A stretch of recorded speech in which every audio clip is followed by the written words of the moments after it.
আসসালামু আলাইকুম প্রিয় দর্শকবৃন্দ। পাট চাষের সময় বর্ষাকাল আসলেই চাষি ভাইদের মনে একটা আতঙ্ক কাজ করে।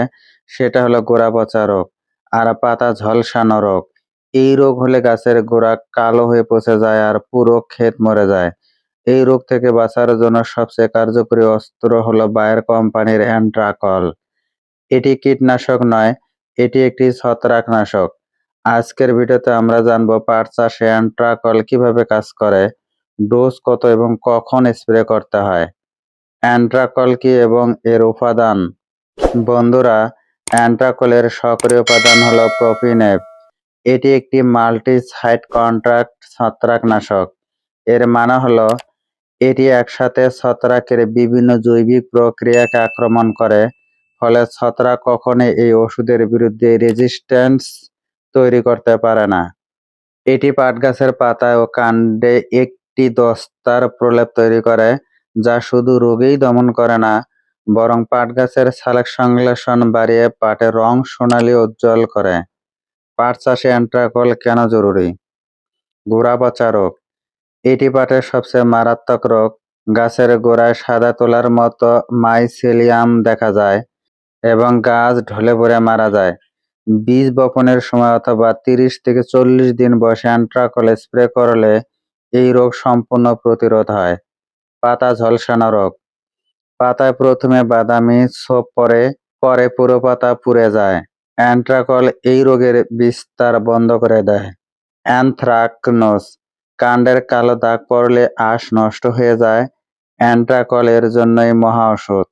পাটের অ্যান্ট্রাকলের সঠিক মাত্রা ও মিশ্রণ পদ্ধতি। বন্ধুরা, এটি গুঁড়া জাতীয় ওষুধ, তাই মেশানোর সময় সতর্ক থাকবেন। সঠিক ডোজ: প্রতি লিটার পানিতে 2.0 গ্রাম 1 চা চামচের সমান অ্যান্ট্রাকল দিতে হবে। প্রতি বিঘা 33 শতকে 80 থেকে 100 গ্রাম অ্যান্ট্রাকল 40 থেকে 50 লিটার পানিতে মিশিয়ে পুরো জমিতে স্প্রে করে দিতে হবে। মিশ্রণ পদ্ধতি: প্রথমে একটি ছোট পাত্র অল্প পানিতে অ্যান্ট্রাকলের গুঁড়া মিহি করে গুঁড়িয়ে পেস্ট তৈরি করুন। তারপর স্প্রে ট্যাঙ্কের পানিতে সেই পেস্টটি ঢেলে ভালোভাবে নেড়ে নিন। স্প্রে করার সময় বারবার ট্যাঙ্ক নাড়ুন, কারণ গুঁড়া নিচে বসে যেতে পারে। কখন স্প্রে করবেন? প্রথম স্প্রে: পাট গাছ যখন 25 থেকে 30 দিন বয়স হবে সে সময় প্রথম স্প্রে করতে হবে। দ্বিতীয় স্প্রে: প্রথম স্প্রের 12 থেকে 15 দিন পর দ্বিতীয় স্প্রে করবেন। সতর্কতামূলক স্প্রে: যদি টানা বৃষ্টি হয় এবং গোড়ায় পানি জমে, তাহলে অবশ্যই অ্যান্ট্রাকল স্প্রে করবেন। অ্যান্ট্রাকল ব্যবহারের বিশেষ টিপস ও উপকারিতা। জিঙ্কের ঘাটতি পূরণ। বন্ধুরা, পাট চাষের জমিতে দস্তা সারের অভাব দেখা দিলে পাট গাছ খাটো হয়ে যায়। অ্যান্ট্রাকল স্প্রে করলে পাতার মাধ্যমে জিঙ্ক সরবরাহ হয়, ফলে গাছ সতেজ হয়। মিশ্রণ সুবিধা: এটি অধিকাংশ কীটনাশকের সাথে মেশানো যায়। পাটে যদি একই সাথে পোকা ও রোগের আক্রমণ হয়, আপনি অ্যান্ট্রাকল প্লাস ভার্টিমেক অথবা অ্যান্ট্রাকল প্লাস সলোমন এক ট্রাঙ্কে মিশিয়ে স্প্রে করতে পারবেন। এতে সময় ও শ্রম দুটোই বাঁচবে। বৃষ্টির ভয় নেই। স্প্রে করা 3 থেকে 4 ঘন্টার মধ্যে এটি গাছের গায়ে ভালোভাবে লেগে যায়, বৃষ্টিতে ধুয়ে যায় না। সতর্কতা: রাসায়নিক গ্রুপ: অ্যান্ট্রাকল ডাইথিওকার্বামেট গ্রুপের। এটি প্রতিরোধক হিসেবে দারুণ কাজ করে, কিন্তু যদি আপনার ক্ষেতে গোড়া পচা রোগের প্রাদুর্ভাব মারাত্মক আকার ধারণ করে, তাহলে এটির পাশাপাশি নাটিভো টেবুকোনাজল প্লাস ট্রাইফ্লক্সিট্রোবিন ব্যবহার করা ভালো।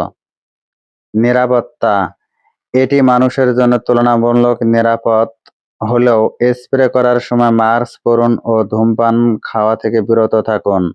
ফসল কাটার ব্যবধান: অ্যান্ট্রাকল স্প্রে করা অন্তত 7 দিন আগে পাট কাটবেন না বা গবাদি পশুকে পাতা খেতে দেবেন না।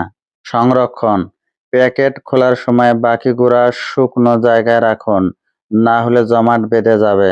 তো বন্ধুরা, পাটের ফলন ভালো পেতে হলে শুধু কীটনাশক দিলেই হবে না, রোগ প্রতিরোধ কথাটাও জরুরি। বিশেষ করে বর্ষার আগে একবার অ্যান্ট্রাকল দিয়ে রাখলে আপনার ফসলে 50% সমস্যা দূর হয়ে যাবে। আশা করি অ্যান্ট্রাকল নিয়ে আজকের আলোচনা আপনাদের কাজে লাগবে। ভিডিওটি দেখে যদি বিন্দু পরিমাণ উপকারে আসে, ভিডিওটি অন্যদের মাঝে শেয়ার করে দিবেন। ধন্যবাদ।